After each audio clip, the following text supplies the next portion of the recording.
팔공산을 국립공원으로 지정하기 위한 전략환경 영향평가 절차가 본격화됩니다. 환경부는 민간 전문가와 주민대표, 공무원 등으로 협의회를 꾸려 평가 준비서 심의에 들어갔습니다.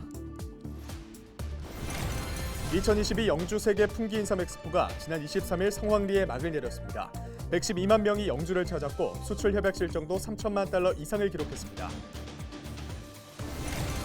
대구시가 탄소 포인트제 가입 실적과 신재생에너지 보급, 친환경차 보급 등으로 지난 한 해 동안 온실가스 152만 톤을 감축했다고 밝혔습니다. 의성군 단촌면 주민자치회가 제21회 전국 주민자치 박람회 우수 사례 공모에 선정됐습니다.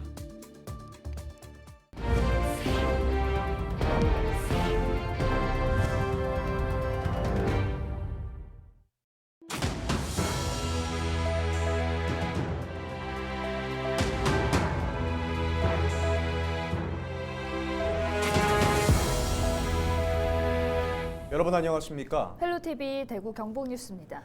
팔공산을 국립공원으로 지정하기 위한 전략환경 영향평가 절차가 본격화됩니다. 환경부는 민간 전문가와 주민대표, 공무원 등으로 협의회를 꾸려 평가 준비서 심의에 들어갔습니다. 팔공산 국립공원화는 이미 여러 차례 무산돼 왔었는데요. 이번에도 역시 토지 소유주 설득이 큰 과제가 될 전망입니다. 박근수 기자입니다. 대구와 경북 영천, 경산 등 4개 시군을 잇는 팔공산. 5,200여 종의 생물종이 살아가고 있고 국보와 보물 등 지정문화재의 91점이 있는 대구 경북의 명산입니다. 현재 도립공원으로 지정돼 있는 이 팔공산을 국립공원으로 승격시키기 위한 절차가 본격적으로 시작됐습니다. 환경부는 팔공산 국립공원 지정 및 공원 계획의 전략 환경 영향 평가를 위한 협의회를 구성해 평가 준비서 심의에 들어갔습니다. 여기서는 팔공산 국립공원 지정과 관련해 대상 지역, 토지 이용 구상 등에 대한 평가 준비서를 검토합니다. 심의가 끝나면 환경부와 대구시, 경북도 등 각 기관 홈페이지 등을 통해 준비서가 공개되고 이후 주민 의견 수렴 절차가 진행됩니다. 이미 지난해 5월 대구시와 경북도의 국립공원 지정 건의에 따라 자연생태계와 문화경관 등 팔공산 국립공원 지정 타당성 조사도 진행 중입니다. 하지만 예나 지금이나 과제는 사유지입니다. 팔공산의 사유지 비율은 71%, 국립공원 승격에 반대하지 않는 사찰지 등을 제외하면 실제 사유지는 54% 정도로 판단되지만 소유주의 절반 가까이가 반대하고 있는 상황. 10년이 넘도록 토론회와 용역 등을 통해 국립공원으로 지정하기 위한 노력들이 이어졌지만 제자리 걸음이었던 것도 이 때문입니다. 환경부는 법에서 정하고 있는 주민설명회와 공청회 등 행정 절차를 적극 추진할 계획인데 토지 소유주들을 얼마나 설득할지가 관건입니다. 헬로티비 뉴스 박근수입니다. 고려인삼 10회제인 영주 풍기에서 열린 2022 영주 세계 풍기인삼 엑스포가 24일간의 일정을 마치고 지난 23일 막을 내렸습니다. 엑스포 기간 중 행사장 방문객 86만 명을 비롯해 총 112만 명이 영주를 찾았고 미국과 호주 등 총 9개국에서 3,150만 달러의 수출 협약 실적을 거둔 것으로 나타났습니다. 영주시는 생산 유발액 1,739억 원과 부가가치 유발액 793억 원 등 엑스포 개최가 지역 경제에 미친 파급 효과도 크다고 밝혔습니다. 대구시가 지난 한 해 동안 온실가스 152만 톤을 감축했다고 밝혔습니다. 이는 2021년 온실가스 지역 배출 전망치의 13.3%에 달하는 양입니다. 주요 감축 내용을 보면 탄소 포인트제 가입 실적으로 31만 톤, 도시가스 및 신재생에너지 보급으로 56만 톤, 전기차 등 친환경 자동차 보급과 보행 분담률 개선으로 47만 톤 등입니다. 의성군 단촌면 주민자치회가 제21회 전국 주민자치 박람회에 경북에서는 유일하게 본선에 진출해 우수 사례에 선정됐습니다. 단촌면 주민자치회는 폐 역사를 주민 커뮤니티 공간으로 활용한 카페 단촌역 사례와 지역의 다양한 조직이 협력해 개최한 단촌면 빨간 장날 사례가 좋은 평가를 받았습니다. 전국 주민자치 박람회는 주민자치 우수 사례를 발굴하고 확산시키기 위해 매년 개최되는 행사로 올해 공모에는 320건이 접수돼 모두 60건의 우수 사례가 선정됐습니다.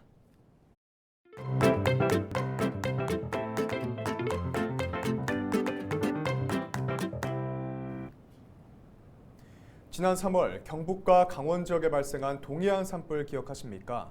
무려 213시간 열흘 가까이 산불이 계속되면서 수백 명의 이재민과 막대한 재산 피해가 발생했는데요. 사고 발생 200여일이 지난 지금 피해 지역은 어떻게 변했을까요? 현장을 다시 찾아가 봤습니다.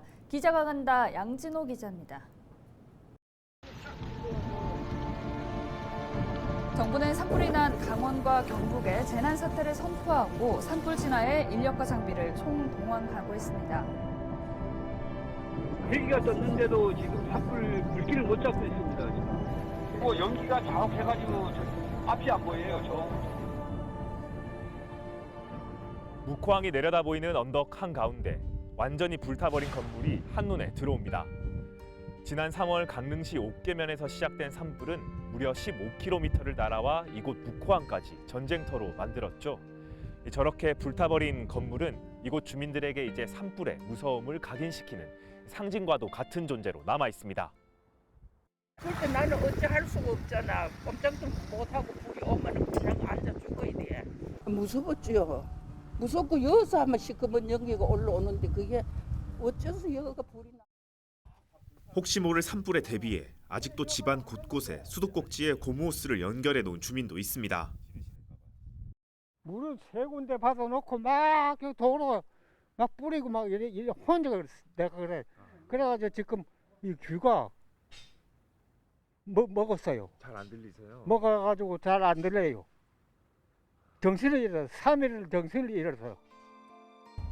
동해 산불의 원인이 된 강릉시 옥계면 최초 발화 지점을 찾았습니다. 자신의 집에 토치로 불을 지른 60대 남성. 지난 6월 1심 판결에서 징역 12년을 선고받았습니다. 집터는 흔적도 없이 사라졌고 이웃들은 여전히 그날의 악몽에 시달리고 있습니다. 그래 가끔 이제 날 때면 여 자주 와 자요.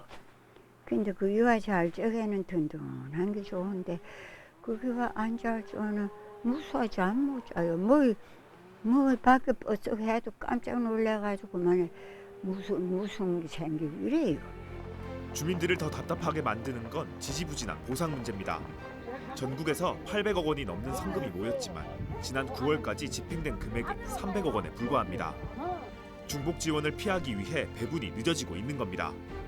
주소지를 등록하고 세금을 납부한 기록까지 있는데도 등기를 하지 않았다는 이유로 보상을 받지 못한 주민들도 수두룩합니다.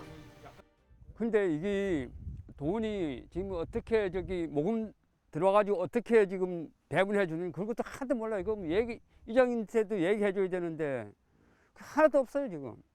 상처가 아물지 않은 곳은 마을뿐만이 아닙니다. 발화가 시작됐던 마을에서 불과 50여 미터 떨어진 야산의 소나무 군락지입니다. 수풀이 우거져서 그날 불이 났던 흔적을 찾을 수 없는 것처럼 보이지만 자세히 살펴보면 나무들은 이미 숯덩이가 된 상태입니다. 200일이 넘는 시간이 지났지만 이렇게 짙은 검댕이가 묻어나올 정도인데요. 이곳 산은 그날의 상처를 고스란히 껴안고 있는 상태입니다. 태풍이 지나가고 가을 정취가 물씬 나는 요즘 건조한 날씨 탓에 오히려 산불 발생 위험은 더 높아졌습니다. 모든 나무가 타버려 작은 언덕처럼 변해버린 야산. 강원 지역에서 민둥산으로 변해버린 산불 피해 지역은 이제 보기 드문 장소가 아닙니다. 지난 3월 대형 산불로 사라진 산림만 약 2만 헥타르, 축구장 2만 8천 개가 넘는 크기인데요.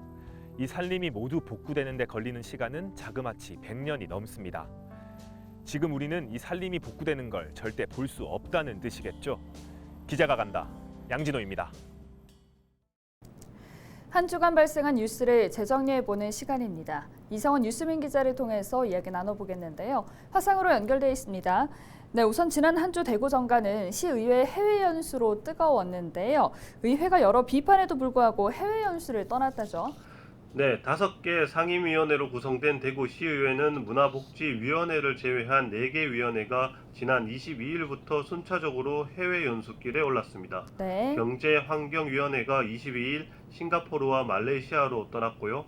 23일에는 건설교통위원회와 기획행정위원회가 베트남으로 떠났습니다. 교육위원회는 25일 싱가포르로 떠납니다. 경안위는 싱가포르와 말레이시아에서 수자원 관리 모범 사례를 수집한다고 하고 건교위는 베트남의 도시철도 건설 사업 사례를 통해 도시철도 건설 관리 방안을 연구한다고 합니다. 기행위는 베트남 공공의료기관을 방문해 의료 관광 활성화 방안을 연구합니다. 의원들은 논란이 있지만 알찬 연수를 통해 의정 활동에 도움이 되도록 하겠다는 입장입니다. 네, 의원들의 입장과는 달리 의회 연수를 향한 비판 여론은 거세지 않았습니까?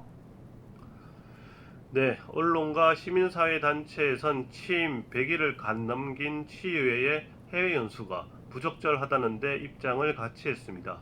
대구 지역 상설 연대단체 연석회의는 22일 의회 앞에서 기자회견을 열고 강도 높은 비판에 나서기도 했습니다. 이들은 관광성 해외 연수는 민생의회 포기 선언으로 의정활동 자체를 말짱 도루묵으로 추락시킨다고 지적했습니다. 특히 이들은 경제환경위원회가 곧 시작되는 행정사무감사 피감 대상 기관 5곳의 관계자 7명과 함께 동행하는 것도 문제 삼았는데요. 이들의 기자회견 이후 피감 기관들이 연수 동행 일정을 모두 취소했습니다. 그리고 지난 17일 진행된 경상북도 국정감사에서 뜬금없이 대구시장이 소환됐다던데 무슨 일입니까? 네, 17일 국회 행정안전위원회는 4년 만에 경상북도청에서 경상북도 국정감사를 실시했습니다. 영풍 석포재련소, 흰남노 피해 문제 등 다양한 사안이 언급됐는데 눈길을 끈 건 홍준표 대구시장과 이철우 도지사 간의 불협화음이었습니다. 조홍천 국회의원은 대구 경북 행정통합과 치수원 이전 문제 등 여러 문제를 두고 대구시와 경북도가 소통에 어려움을 겪고 있는 것 같다며 우려를 표시했습니다. 조 의원은 현안마다 이철우 지사와 홍 시장이 이견을 보이고 있다고 지적했는데요. 이 지사는 행정통합 문제는 서로 논의가 전혀 없었다면서도 불협화음이 있는 건 아니라고 답했고, 치수원 문제는 싸우면 안 되기 때문에 대꾸를 하진 않지만 추후 대안을 갖고 이야기할 것이라고 답했습니다. 네, 오늘 주간 이슈 점검은 여기까지 듣겠습니다. 이상원 뉴스민 기자 고맙습니다. 네, 감사합니다.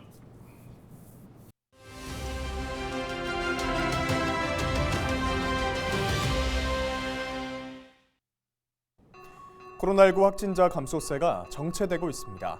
지난 7월 초 시작된 코로나19 재유행 감소세가 정체된 가운데 단기적으로는 확진자가 다시 증가하는 양상이 나타나고 있습니다. 정부와 전문가들은 아직 증가세 전환 여부를 판단하기는 이르다고 밝히고 있는데요. 일각에서는 이르면 다음 달부터 7차 재유행이 본격화될 수 있다는 전망이 나옵니다. 겨울 재유행의 경우 정점에선 하루 신규 확진자 수가 18만 명대 밑에서 형성될 것으로 전망되고 있습니다. 지난 여름 재유행과 비교해 수치는 적을 것으로 예상되고 있지만 안심할 수는 없는 상황입니다. 그나마 다행인 점은 오미크론 변이에도 대응하는 이른바 2가 백신 접종이 꾸준히 이뤄지고 있고 전체 인구 중 확진 이력자가 늘어나면서 앞선 유행 때보다는 적을 것이라는 다소 희망적인 예측도 있습니다. 하지만 아직까지 손 씻기 등 개인 위생과 실내 마스크 쓰기 같은 방역 수칙 잊지 마시고 백신 접종도 빼놓지 말아야겠습니다. 데일리 브리핑이었습니다.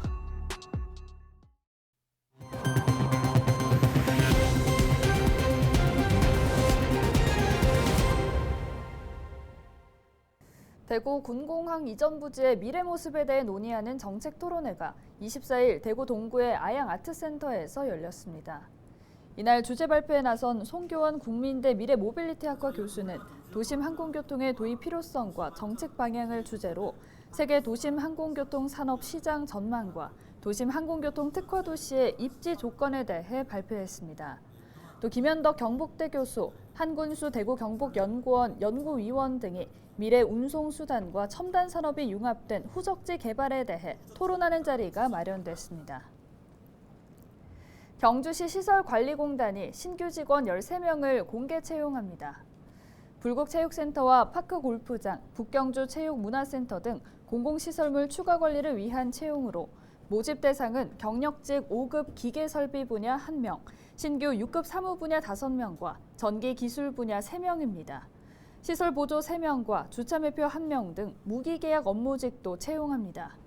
지원은 오는 31일부터 다음 달 4일까지 경주시 시설관리공단 채용 홈페이지에서 할 수 있습니다. 서류심사, 인성검사, 전공시험, 면접을 거쳐 오는 12월 최종 합격자를 발표합니다. 이상으로 뉴스를 마칩니다. 함께해 주신 여러분 고맙습니다.